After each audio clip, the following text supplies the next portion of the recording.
pemerintahan Indonesia itu seperti kawah, di mana kalau Anda masuk kawah itu Anda menjadi tidak seimbang, Anda menjadi tidak adil, Anda menjadi curang, Anda menjadi bernafsu untuk harta benda dan seterusnya. Maka kita tidak usah berdebat yang mana yang salah, sistemnya atau manusianya. Sistemnya juga banyak yang salah, manusianya juga banyak yang salah, itu aja. Jadi Anda kalau jadi orang baik di tengah air keruh, di mana jaran-jaran pada larat ini, Anda jadi orang baik tidak akan diakui siapapun. Sebab kalau Anda menjadi orang baik, Anda menjadi orang ikhlas, Anda merupakan ancaman bagi kiri kanan Anda. Betul tak? Kalau kamu jujur di kantor, kamu adalah ancaman bagi kepala kantor dan teman-temanmu yang mengajak korupsi. Betul tak?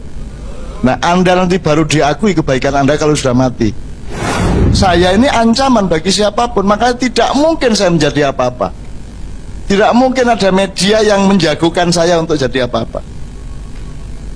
Aku tak buka janjinya aku sakno kon. Tak ceritani sejarah janjane di Indonesia ini. Kenapa tokoh Islam kok itu, kenapa tokoh ini kok itu. Aku roh iku jane. Mergo nek sing ditokohno iku anjane gak iso apa-apa kok. Nganut kok. Jajal nek aku sing didelek kuno. Gak iso kon jiret aku, gak iso kon narik aku, gak iso kon nyurung aku, gak iso kon menggak aku. Tidak seorang pun. Tidak seorang pun. Aku gak iso dipengaruhi sapa-sapa, aku gak iso dikongkon sapa-sapa, aku gak iso dipeseni apa-apa. Nek kon percaya aku percaya. Kena Prabowo ngene, kena Jokowi ngene. Prabowo Jokowi, Prabowo Jokowi. Wis lak wiritan kan. Nyeneng lah wong Indonesia iki. Tapi sing akeh ngene tok. Lho sampean kok miring mriku ta? Gitu. Seneng aku ndelok Indonesia mulane I love you. Aku gak setuju belas jane. Cuman ya I love you katanya apa meneh ya. Aku cinta kepadamu dan aku tetap mendoakan kebaikan untuk Indonesia dan tak jaluk wong-wong mak iya arek-arek sing tulus-tulus ngene iki lho rek. Rene lak gak ono urusan wani piro sih. Oleh apa-apa lak yo gak sih. Lak ya tuku bensin dhewe sih. Sangu-sangu dhewe sih. Dadi awakmu rene iki lak sedekah sih. Golek ilmu, golek keseimbangan ya. Tak dongakno Gusti Allah mandeng awakmu. Walah rek jek ana arek maknya jarno Indonesia aja disiksa sih. Ngono lho. Mergo jek ana arek maknya wong arek temenan kaya ngono. Gitu lho. Jane delok sembayange gak tapek sregep. Cuman lumayan atine iku lho. Ngono kira-kira malaikat dialog iku kira-kira. Kadang-kadang arek-arek iku ya gak tepak kelakuane, cuman ya atine temenan niku lumayan niku gitu. Akhirnya ya wis Indonesia selamatkan. Tuh kira-kira ngono ya. Saya mohon kepada Allah betul-betul loh. Mergo ono sampean iki maka Indonesia tetap seimbang. Nek gak ono makiyah rek. Misalnya aku gak nggawe makiyah wis, nek aku gak diikat oleh makiyah. Jalan keluar untuk supaya ngendek jalan larat mek telu rek. Siji kudeta. Kudeta. Wis karek ngejak sapa mek ngono tok ya. Nomor loro revolusi kayak 98 lah minimum reformasi. Tapi kan sudah revolusioner. Tapi nek sing revolusi tak lakoni rek, engko sing gelut sapa? Islam musuh Islam, FPI HTI musuh Banser. Lah apa aku ndelok arek gelut? Mending tak traktir rujak cingur karo-karo nih lah ngono ya. Nek upama mau gak sing traktir ya kon sing traktir lah. Wis didelok sapa sing luwih sugih lah ngono. Soale nek ana wong melarat traktir wong sugih iku ya kamplengen. Aku soalnya tahu diuring-uring di Jakarta, kanca-kancaku. Ayo tak traktir. Asu bajingan kowe melarat tok nraktir. Wah, diuring-uring aku. Wah, melarat tok nraktir, aku sing traktir, aku sugih kok. Ngono kuwi coba. Kejem seniman-seniman itu mbok. Padahal aku iki mang ngomong katin traktir iku mance. Lha mance. Lha kaya kon nang warung lho rek, ngopi bareng ya. Apa iki jenenge? Jenenge Mat. Warkop lho. Warkop arek 8. Engko nek wis jam 2 bengi wis kate mulai ngene ya. Kabeh ngene. Ya lah. Kok gak ono sing njopo apa ngilang-ngilang. Aku pengalaman niku ngene iku rek. sawangan koyok katin raktir padahal yo memancing lainnya ada ya. Oke. Di akhirat tidak ada urusan keseimbangan. Dan kita tidak harus seimbang di dunia, tapi kita mengupayakan, memperjuangkan keseimbangan terus-menerus di dalam diri kita maupun di luar diri kita. Kalau kita sendiri seimbang, kita bisa ikut menyeimbangkan. Tuhan tidak menuntut prestasi, Tuhan tidak menuntut kepandaian, Tuhan tidak menuntut kehebatan, Tuhan tidak menuntut kebesaran. Nek kon golek kebesaran, kon golek kepandaian, kon golek kehebatan, kan gunane kayak Gusti Allah. Gak iso kon ngarep Gusti Allah dengan hebat opo ndasmu? Hebat opo kon ya? Pinter opo? Gak iso kon, gak iso. Pinter opo jajan? Kon delok bokongmu lho gak iso. Kon delok nang mburi iso ta gak? Ojo wis gak gatel. Melihat ke samping bisa ndak? Coba melihat ke samping. Melihat ke samping bisa ndak? Coba melihat ke samping. Nek menengok bisa, menengok ini. Nek melihat ke samping. Begitu kamu melihat ya kamu itu depan kamu, masa kon ngerek ya kan iki depane. Gak iso. Jadi gak iso ono kehebatan prestasi mulai gak tahu berprestasi. Menurut gak tahu. Awakmu terhadap keadaan Indonesia dan dunia ini putus asa apa tidak? Sambat agak? Sambat. Artinya secara teknis ilmunya menungso angel ngatasi, gak iso ngatasi kayak gini. Boleh apa tidak? Bahwa Anda berputus asa atas hitungan bahwa kamu tidak punya kemampuan mengatasi Indonesia. Masih akan jadi presiden. Engko akhirnya menterimu nabrak listrik kabeh apa kon? Ya? Boleh enggak kita putus asa bahwa kita ini tidak punya kemampuan untuk mengatasi keadaan yang besar, problem yang besar itu? Boleh enggak? Wajar enggak gitu aja? Wajar enggak? Terus gak iso rek nasi jadi bubur rek. Jari sapa dadi bubur tak jadi taek barang. Boleh enggak mengeluh seperti itu? Yang dilarang oleh Allah apa? Yang dilarang oleh Allah adalah masih akan wis buntu, wis gak iso apa-apa, wis latang-latang, wis kepojok, tidak berdaya, tapi kamu tetap tidak menyerah dan kamu tetap yakin bahwa Allah pasti akan menolong. Kan begitu? Masih lumpuh ya, tapi tetap tidak menyerah terhadap keyakinan bahwa Allah akan menolong kita. Itu yang namanya tidak menyerah. Nah, kita jangan menyerah. Iki nang diki mak iki apa kata terusin nang diki. Aku mau menyerah. Aku pokoknya tak lakoni terus. Wong aku sing gawe ya dudu aku kok. Meneng-meneng ngene kok. Lho moro-moro lho kok cik akeh arek. Lho. Dek Madiun ono papat, kelompok Madiun tok papat kelompoke. Kok durung dek kono dek Pemalang, dek Pekalongan, dek Batam, dek Pekanbaru, dek lho cik akeh arek-arek. Kelompok-kelompok dewe gak tergantung aku. Mabengi kan juga tadi malam itu kan Manages Kudro di Muntilan. Sudah 7 tahun mereka ngelompok berbulan. Gak tergantung aku gak teko kan masalah. Mereka wis nemokno apa sing kudu dilakoni. Ya, sing penting uripe iki nglakoni ngene terus, seneng atine, tenang uripe, ya toh, urip pikirane, menikmati selawatan masih kadang-kadang ya nemen eleke. Artinya situk do. Gak apa-apa, tapi kan duduk kontes nyanyi selawatan. Selawatan kan bukan bernyanyi, nek bernyanyi kudu memenuhi estetika dan artistik. Nek selawatan gak, nek iso ya iya bener ya. Nek kepaksane gak ya gak masalah. Ya. Wong sing penting sing ditelok adalah qulubikum wa a'malikum. Bukan ajsamikum wa suwarikum. Gitu kan? Bukan rupamu dan bukan jasadmu. Gitu ya. Nah, tidak menyerah ini tolong jadi PR bersama. Kau nggak menyerah ya Rek ya, jangan menyerah. Bojomu gak metemu terus. Eh? Eh? Eh?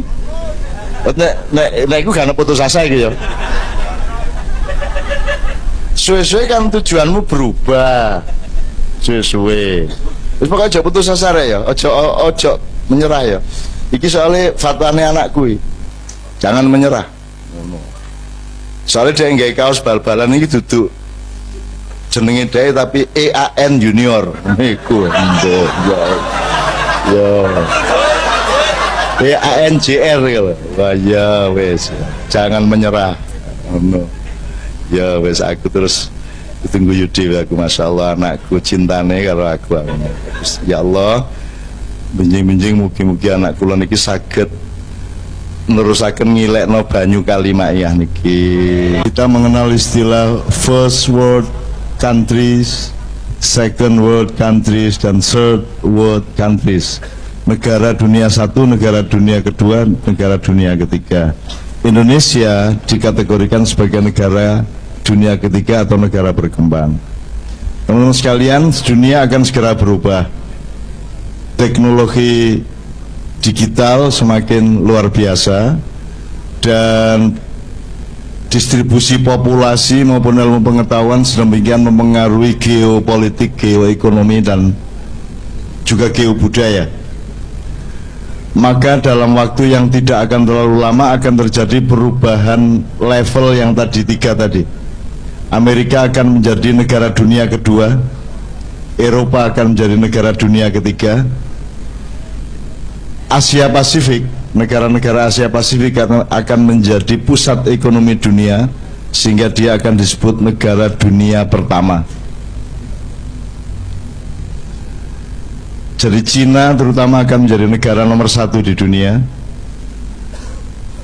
Itu berarti dia yang memimpin seluruh pergerakan ekonomi di Asia Pasifik. Nah sekarang tinggal Anda mau memilih untuk ikut memimpin ataukah Anda menjadi cleaning service dari perusahaan-perusahaan Cina. Dunia sedang berkembang seperti itu.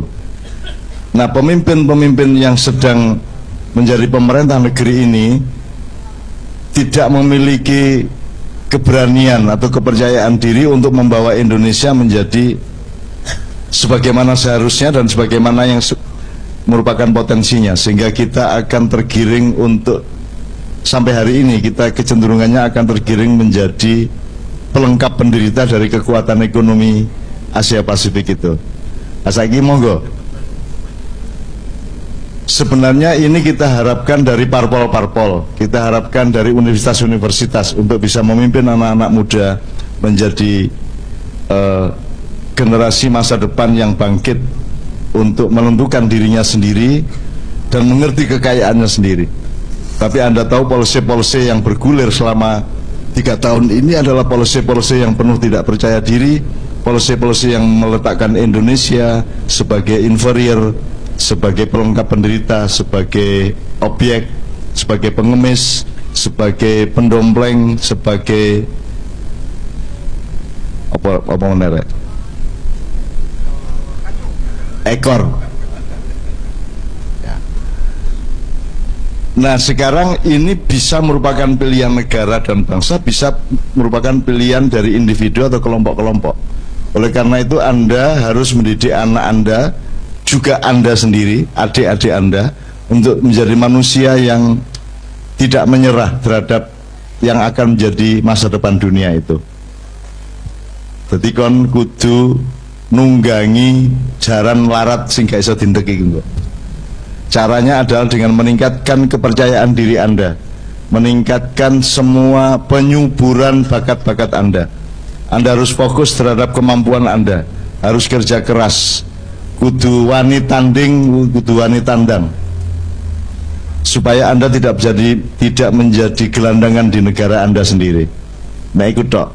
Nama iya mencoba membangun kemandirian, membangun kedaulatan, membangun manusia baru yang tidak hanya akan menjadi jongos-jongos masa depan.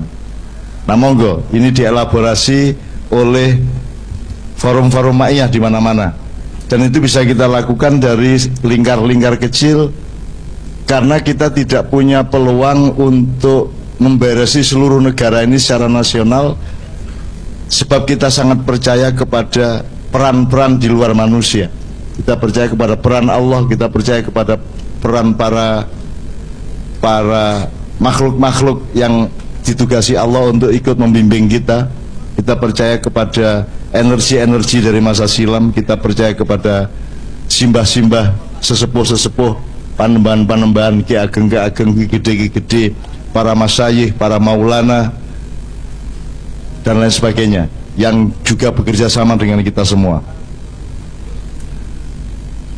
Kalau Anda tidak mau dikuasai oleh salah satu bangsa yang sekarang sedang menjajah Anda dan dipersilakan untuk dengan seenaknya menjajah Anda, maka Anda harus mempelajari bahasanya.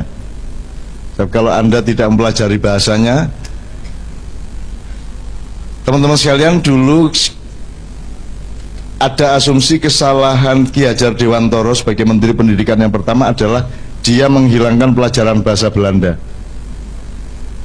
Karena waktu itu kita bersikap puritan, nek sinau coro londo seolah-olah kita menjadi pengikut Belanda.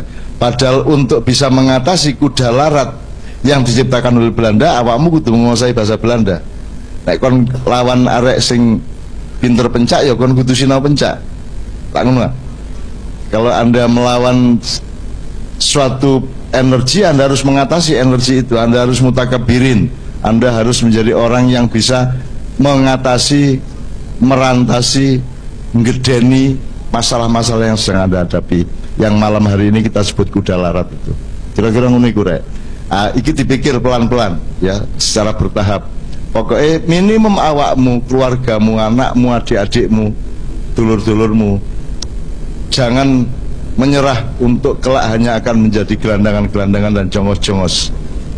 Nyambut gaya saiki ndek kuno gak apa-apa, tapi Anda harus belajar untuk menjadi bos pada akhirnya.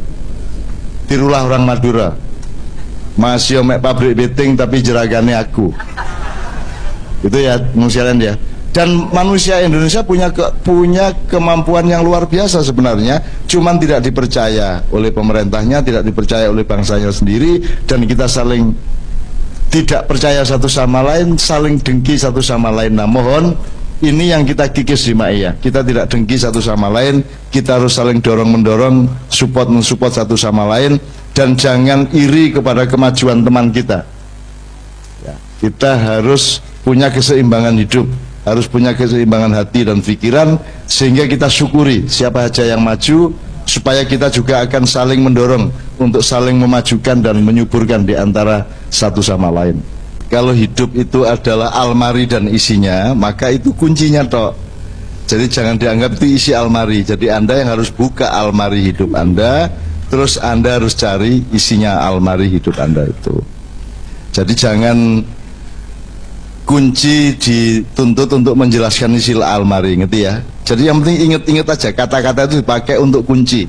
Anda ngalamin apa, bukaan nganggu kata-kata itu, nanti Anda akan ketemu. Jadi karena misalnya keseimbangan itu tidak bisa dijelaskan, karena setiap peristiwa, setiap yang Anda alami, setiap yang Anda dengar, setiap yang apa saja, itu memerlukan keseimbangannya masing-masing. Jadi kalau mau menjelaskan harus kasuistik. Yang paling gampang ginilah, ya kalau kopi satu gelas, ya gulanya pol 1,5 sendok, 2 sendok. Kalau terlalu banyak menjadi tidak seimbang.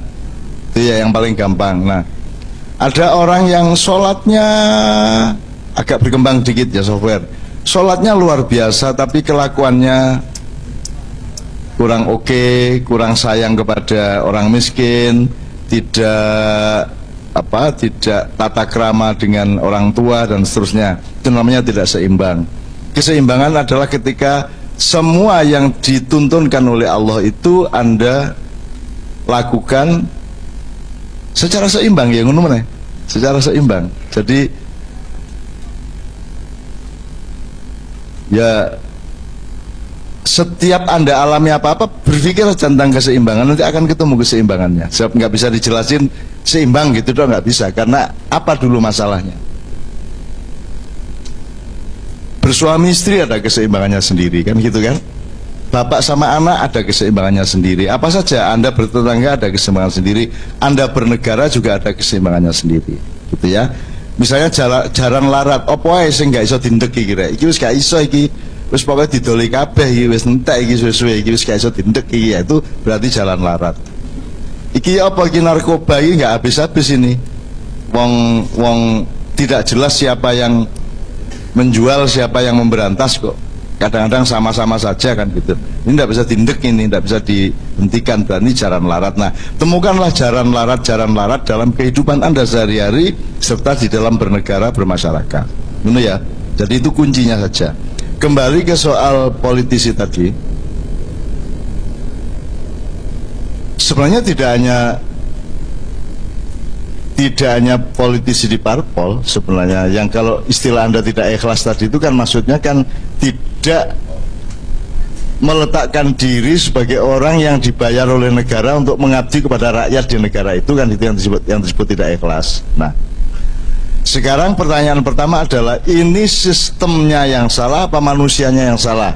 Kalau dari view Anda tadi seolah-olah manusianya yang salah, sistemnya sudah benar. Coba Anda pelajari sistemnya. Sebab nanti bisa dialektis, sistemnya bisa merusak manusia, manusia bisa merusak sistemnya, dan itu saling merusak satu sama lain. Simbiosis immutualistis, karena sangat apa dek? Tidak, kalau yang saling merusak itu apa? Parasitisme. Menurut gunanya arek sekolah itu ya.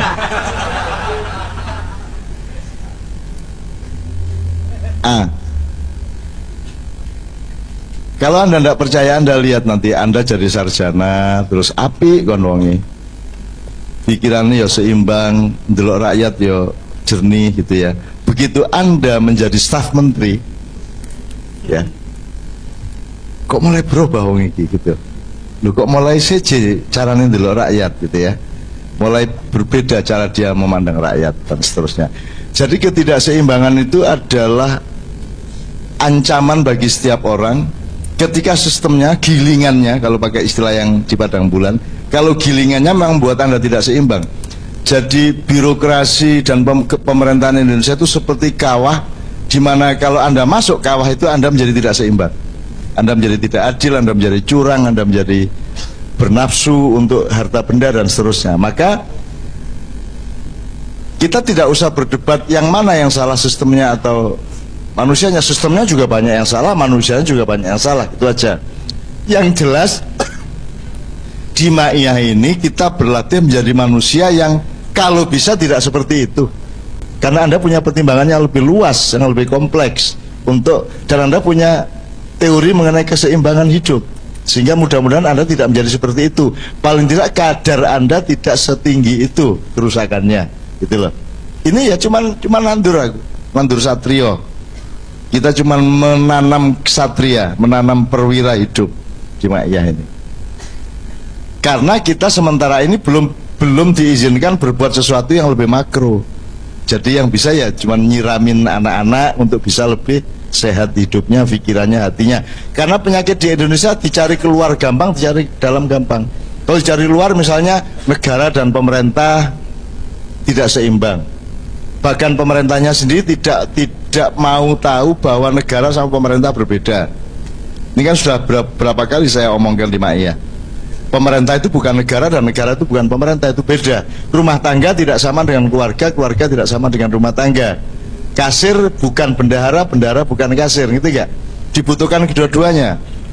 Tapi sekarang kan kasirnya merangkap bendahara, rumah tangganya merangkap keluarga.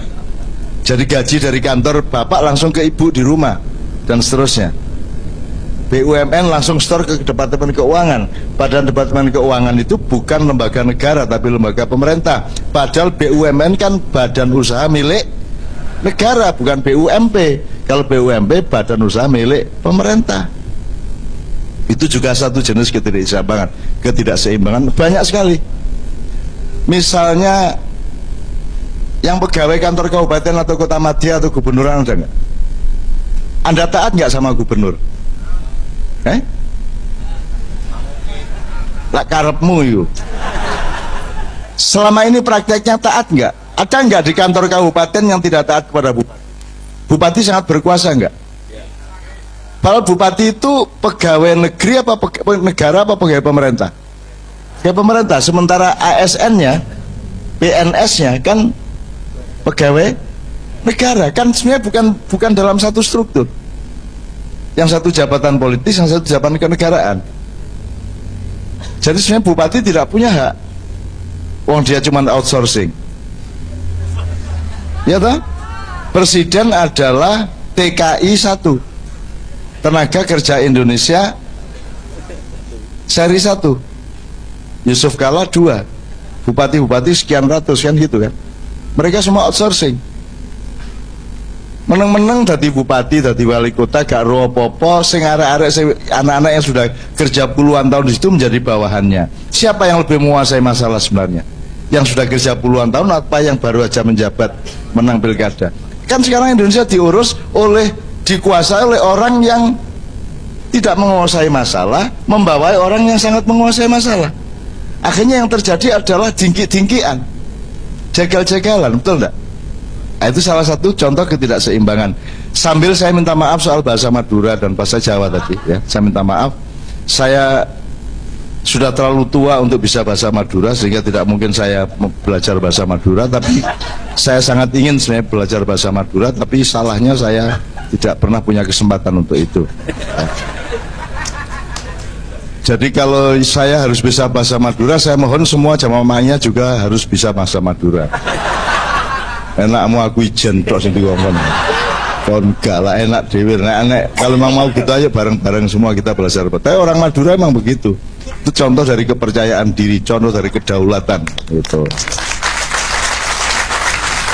Saya pernah cerita ada teman kita Junaidi namanya di Amerika, dia kerja di Philadelphia, di Seattle, pindah ke Virginia, pindah kemana-mana, dan dia bahasa Inggrisnya paling 5%, selebihnya bahasa Madura. Yang penting dia kerjakan paling yes no minutes delete dulu sebentar paling gitu toh. Sudah tadi sudah already ngono tok, not yet, ngono tok. Kerjanya gitu tok. Tapi dia survive di Amerika, survive. Dan kalau dia dituntut belajar bahasa Inggris, dia jawabnya persis Anda. Kenapa saya yang harus belajar bahasa Inggris? Kenapa bukan Anda yang belajar bahasa Madura? Ya apa orang Amerika kan, orang Amerika suruh belajar bahasa Madura, tapi itulah orang Madura. Nanti malaikat yang mengadili malah diadili sama orang Madura.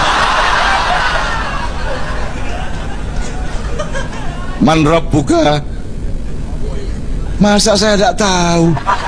Ya tahulah saya, masa tidak tahu saya? Lucu sampean ini. Masa saya ditanya man rabbuka, orang Madura kok ditanya man rabbuka? Malaikat ini bagaimana wawasannya? Madura dibantah malaikat kabeh karo Madura. Top. Saya senang, ternyata baik Madura Muzamili maupun Madura dia sama aja gitu ya. Madura emang begitu, menyenangkan, dan Allah saya kira memang mengkhususkan menciptakan orang Madura itu dengan watak yang seperti itu. Oke, jadi yang pertama gitu Mas ya. Jadi tidak usah menyesal karena Anda tidak bisa memperbaiki satu persatu. Mungkin orang-orang yang tidak ikhlas itu karena memang airnya keruh. Nanti kalau kita mendapatkan air yang agak tidak keruh, yang agak jernih, mungkin mereka menjadi ikan yang baik, bisa aja. Iya Mas ya. Jadi menurut saya sekarang kita tidak punya beban kewajiban untuk memberesi semuanya itu. Yang penting Anda sendiri tumbuh menjadi orang yang ikhlas, orang yang mencintai rakyat, orang yang jernih, orang yang seimbang, orang yang santun dan penuh kasih sayang. That's all. Terus cukup, udah cukup itu. Gitu loh, gitu ya. Yang penting Anda. Nah, siapa tahu Allah terharu loh, kok makin banyak ya jumlah anak-anak yang baik ya. Kalau gitu saya sembuhkan Indonesia. Siapa tahu gitu. Nah, kalau Allah yang menyembuhkan kan dia ngerti persis bikin viral apa ya. Bayangin kalau Allah yang bikin viral kan beres. Dunia di tangan Allah, nggak di tangan politisi, tenang aja. Kalau saya sampai hari ini, saya ini resminya kan dibunuh berkali-kali dan tidak pernah diizinkan. Mungkin saya diakui rodok pinter titik arek iko, gitu ya. jawab macam-macam rodo iso gitu ya. Tapi nek diakoni sebagai wong tapi lah gak tahu.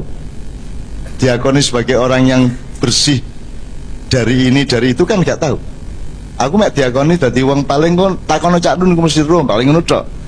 Jadi Anda kalau jadi orang baik di tengah air keruh di mana jaran-jaran pada larat ini, Anda jadi orang baik tidak akan diakui siapapun. Sebab kalau Anda menjadi orang baik, Anda menjadi orang ikhlas, Anda merupakan ancaman bagi kiri kanan Anda. Betul tidak? Kalau kamu jujur di kantor, kamu adalah ancaman bagi kepala kantor dan teman-temanmu yang mengajak korupsi. Betul tidak? Nah, Anda nanti baru diakui kebaikan Anda